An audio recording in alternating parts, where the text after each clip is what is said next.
الرحيم ياسين والقرآن الحكيم إنك من المرسلين على صراط مستقيم تنزيل العزيز الرحيم لتنذر قوما ما أنذر آباؤهم فهم غافلون لقد حق القول على أكثرهم فهم لا يؤمنون إنا جعلنا في أعناقهم أغلالا فهي إلى الأذقان فهم مقمحون وجعلنا من بين أيديهم سدا ومن خلفهم سدا فأغشيناهم فهم لا يبصرون وسواء عليهم أأنذرتهم أم لم تنذرهم لا يؤمنون إنما تنذر من اتبع الذكر وخشي الرحمن بالغيب فبشره بمغفرة وأجر كريم إنا نحن نحيي الموتى ونكتب ما قدموا وآثارهم وكل شيء أوصيناه في إمام مبين واضرب لهم مثلا أصحاب القرية إذ جاءها المرسلون إذ أرسلنا إليهم اثنين فكذبوهما فأرسلنا بثالث فقالوا إنا إليكم مرسلون قالوا ما أنتم إلا بشر مثلنا وما أنزل الرحمن من شيء إن أنتم إلا تكذبون قالوا ربنا يعلم إنا إليكم لمرسلون وما علينا إلا البلاغ المبين قالوا إنا تطيرنا بكم لئن لم تنتهوا لنرجمنكم وليمسنكم منا عذاب أليم قالوا طائركم معكم وإن ذكرتم بل أنتم قوم مسرفون وجاء من أقصى المدينة رجل يسعى قال يا قوم اتبعوا المرسلين اتبعوا من لا يسألكم أجرا وهم مهتدون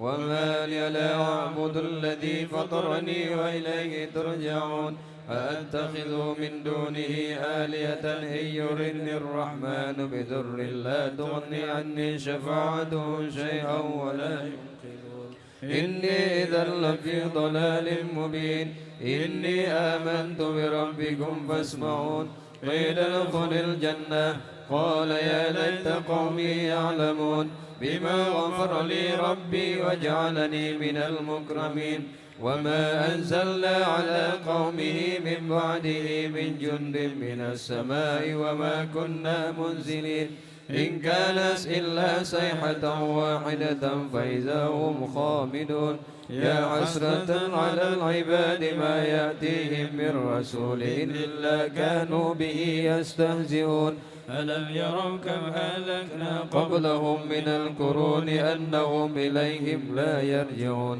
وإن كل لما جميع لدينا محضرون وآيات لهم الأرض الميتة أحييناها وأخرجنا منها حبا فمنه يأكلون وجعلنا فيها جنات من نخيل وعنب وفجرنا فيها من العيون ليأكلوا من ثمره وما عملت أيديهم أفلا يشكرون سبحان الذي خلق الأزواج كلها مما تنبت الأرض ومن أنفسهم ومما لا يعلمون آية لهم الليل نسلك منه النهار فإذا هم مظلمون والشمس تجري لمستقر لها ذلك تقدير العزيز العليم والقمر قدرناه منازل حتى عاد كالعرجون القديم لا الشمس ينبغي لها أن تدرك القمر ولا الليل سابق النهار وكل في فلك يسبحون وآية لهم أنا حملنا ذريتهم في الفلك المسحون وخلقنا لهم من مثله ما يركبون وإن نشأ نغرقهم فلا صريخ لهم ولا هم ينقذون إلا رحمة منا ومتاعا إلى حين وإذا قيل لهم اتقوا ما بين أيديكم وما خلفكم لعلكم ترحمون وما تأتيهم من آيات ربهم إلا كانوا عنها معرضين وإذا قيل لهم أنفقوا مما رزقكم الله قال الذين كفروا للذين آمنوا ونطعم من لو يشاء الله أطعمه إن أنتم إلا في ضلال مبين